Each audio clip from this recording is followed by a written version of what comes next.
This is not the ending anybody wanted to have in the search for this 3-year-old boy. His mother, Mallory Munzenberger, was found dead 1 week ago today. Because she was not from the area, police just did not know that there was a child involved in this case until 2 days later, when her family in western Wisconsin said, "What about the kid?" And that's when police knew they had a real problem on their hands, that a child was missing. That's when we saw the Amber Alert go out on Saturday afternoon, and that's when police really went to work on this case looking for 3-year-old Major Harris. They were working this corridor of 35th Street today. We've seen them out there searching all day today. 35th and Roar, about 4 miles north of where police spoke to us from 35th and Center, is where they found the young boy's body. Hopefully we'll get more information on exactly what led police to this area in the hours and days to come. You can keep up to date with the investigation both online and on air here at TMJ4. Again, we have Tony Atkins out there on the scene. I don't know if we're able to talk to Tony. He's been in the neighborhood all day watching police do their search. Do we have any way we can get in touch with Tony? No? Okay.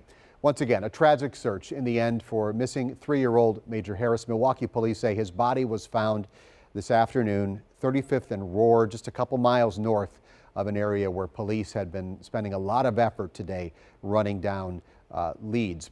We heard from the acting police chief, Norman, 2 days ago when he said police had really seen this case go cold, that they were really relying on information coming into them to tell them where to look, to give them any potential leads in this case. They just weren't getting it. There were volunteer searches of Havenwoods State Forest. Nothing was found there that we know of. But they were working in this corridor of 35th Street today. Tony Atkins is at 35th and Center. Tony, bring us up to speed on what you've seen out there today leading up to this announcement that Major Harris has been found dead. Steve, just tragic news. A massive search throughout the day. Dozens and dozens of police officers scouring this area, just much of this area near where Major Harris was last seen.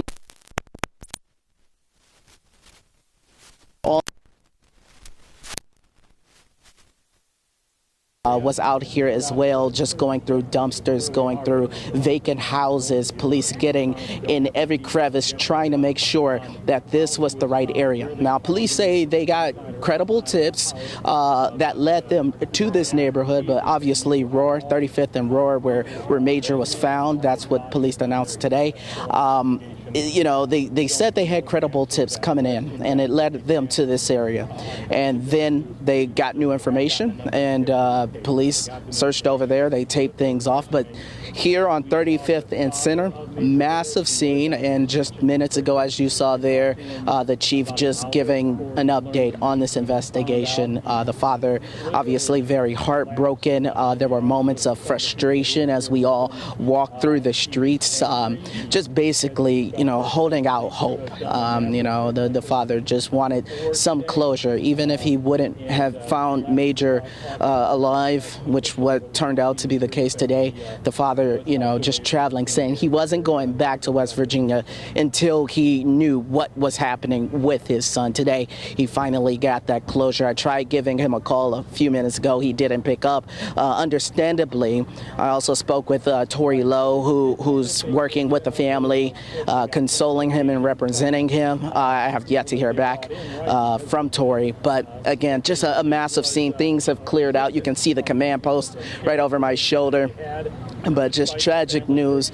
A lot of people just looking out their windows and hoping for the best. People standing on their porches, people reminded to just go in their backyards and check the garbages and just anything around their homes. It really is a gut punch for this community, no matter where he was found.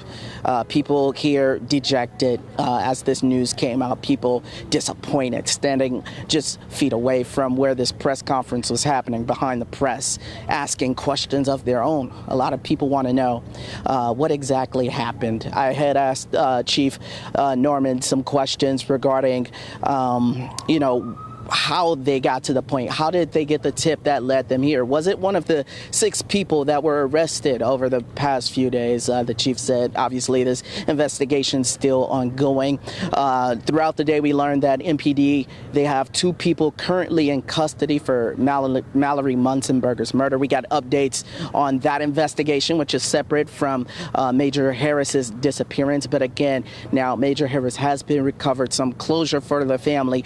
Obviously, a gut punch to the community that spent days of money, time and energy trying to bring this to a close. So, it's just really a tough day, Steve. Hey, Tony, you've been out there on the streets for a couple of days now. What looked different to you about the way police were working today as opposed to the past couple of days? Obviously, they knew they were onto something. How did it look different? That's right, Steve, and you actually talked to me on that first day outside the laundromat. We saw the black school bus full of officers. They all got off and they canvassed the area near, Villard and Sherman, near the laundromat. Today was similar to that. Yesterday, MPD, I believe, put out that note saying that there weren't any searches. We saw Carlton Harris, we saw Carlton call out the Milwaukee Police Department, and basically he was saying they aren't doing enough. Today, we saw dozens of police officers lined up. You see a command post right out here. This is just a block away from where Munsenberger was killed and where Major went missing. So today, just a massive search, and that search brought attention. People came outside their homes, and right now, I don't know if you can hear it, but police motorcycles driving by, it really was a massive search over here. Police said they had credible leads, which brought them out here, and then that in turn brought the community out here. Today's initial search was supposed to be in Lincoln Park near Green Bay Road, which is a little ways away, but it's closer to where he was actually found. But again, it was a massive search. A lot of people came out. This was not like yesterday. And yesterday, Carlton called out the police department, and we saw more police officers out here today. All right, Tony Atkins on the streets of Milwaukee near 35th and Center. Katie Crowther's been in touch with the family involved in this. She's in the newsroom now. Katie, what can you add? Steve just got off the phone with Mallory Munzenberger's aunt. That is Major Harris's mom, who was found dead. That family has been going through the unthinkable, and to think that they were just on the phone with me getting the news. They are in La Crosse, and they watched TMJ4 News on Facebook to get that news. And the aunt was crying. She was crying very hard, and she said, he was just a baby. He was just a baby. And I think that mirrors what a lot of us are feeling. That 3-year-old boy, no child deserves that.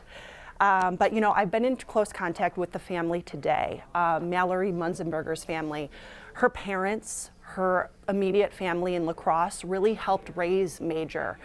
They sent a statement as well today to me that said he was her life, her joy, and her purpose. He was Mallory's only child. Mallory's father and his family, as I said, helped raise him because they said Mallory was a single mom working 2 jobs to provide for him. She had aspirations of becoming a nurse. And from everything I got from Mallory's family, they really believed they were going to find Major alive. That was the only hope they were clinging to as they are preparing to bury 25-year-old Mallory, and they were just holding on to this hope to find Major. So the fact that they are now bombarded with this news as they are getting ready to lay Mallory to rest is just really, this family has gone through a nightmare, and it really is unthinkable. And Steve, they are just trying to still get more answers. They don't know why Mallory and Major were even in Milwaukee.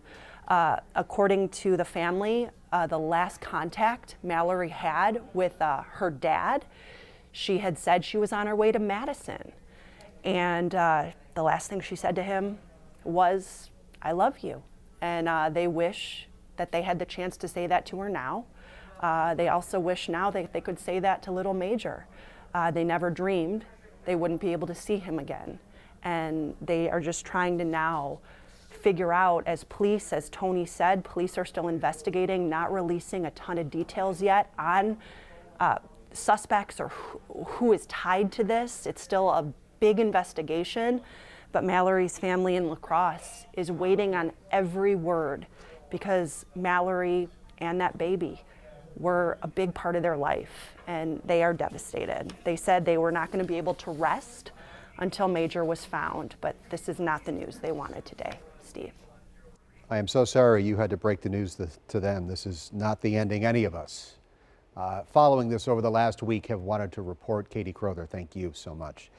Tony Atkins is back at 35th and Center. You are with Anjanette Harris from the city's Office of Violence Prevention. Tony, what a just awful day for everybody involved, and holding out hope that this could end another way. That's right, Steve. Just a terrible day. In fact, I just want to show you this. We know Major Harris was found miles away. However, this is near where Major Harris went missing. This is where Mallory Munzenberger was killed. Right now, just moments ago, you can see traffic there being diverted here on Center, and you can see tape going up, and it appears to be some sort of a Skycop camera that's being put in a field there. Basically, I guess it would kind of monitor any activity here in this area. So police doing some investigating over here as well. Right now, though, I'm here with Arnita Holloman with the Office of Violence Prevention, Director of the Office of Violence Prevention. You gave some words then, but let's really get into it. How are you feeling about today? It's always devastating. I don't know that there are the right words to say, but it's heartbreaking every time a child is hurt, injured, missing, and we were all hopeful that Major would have been found alive. Where were you when you got that information, when you heard this? I'm sure you're probably one of the first to know on a city level. What did you hear and how did you take it? I was here out while the search was going on, and my heart sunk. I'm gonna be honest, there aren't the right words to say like what that feels like in those moments. Immediately I thought about Mr. Harris and thought about the Munsenberger family and everyone that's now grieving the death of Major Harris, and so those were my initial thoughts. You know, one thing I think about too, like when these events happen, there aren't just shooting victims or any, homicide victim and suspect. There are a number of victims that aren't necessarily killed. They lose loved ones. The father's a victim. The suspect's family is a victim. One thing we noticed just up the block there near where the Munsenberger murder happened, we noticed family of the mother of the suspect, they're outside, they're worried. Were you able to make contact with them, and what kind of sense did you get from them? They kind of feel the need to protect themselves as well. So we've been here with the search today, so I haven't made contact with them yet. I'm looking forward to speaking with the family soon. We do understand that there are far more victims than the deceased here. So as you mentioned, the father, extended family, and the family, the suspect's family. And so we want to provide whatever support and resources that we can to everyone that's been impacted by this. Steve asked me this question, what was it like out here today? I want to pass it to you. And I kind of want to speak specifically on the people who live in the neighborhood, who poked their head out the window, who stood on their porch. What were some of your interactions with the people who observed this massive search outside their homes? So this was absolutely a community effort. And so in a very difficult moment, what was good in this situation was people stopping their cars and saying, what's going on? And literally saying, I'm going to pull over and get out and help. It was people coming to the corner and saying, what's going on? And then joining in the search. That is what we need every single day in our community. And so it was good to see people just jumping in as they were even riding by. Yeah.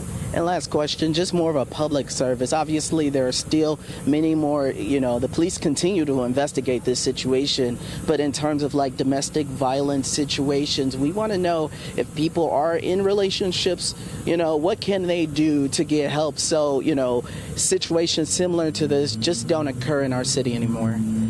Yeah, so ironically, it's Domestic Violence Awareness Month, and so it's important that people reach out for help if they need it. So there are a number of services. So Sojourner Family Peace Center, ASHA Family Services. They can definitely contact the Office of Violence Prevention if they're looking for assistance or to be connected to resources. We want people to reach out, whether they are sure they need it or not, because we'd rather people be safe than to be harmed. Arnita, thank you so much. I just kind of want to give one quick look back over here where this little investigation here is developing. You can see a bus being stopped here, the 22 heading eastbound here on Center. Police continue to investigate. Steve, we're going to continue to be out here just detailing things as it continues to unfold here near Center. I'll kick things over back to you. All right.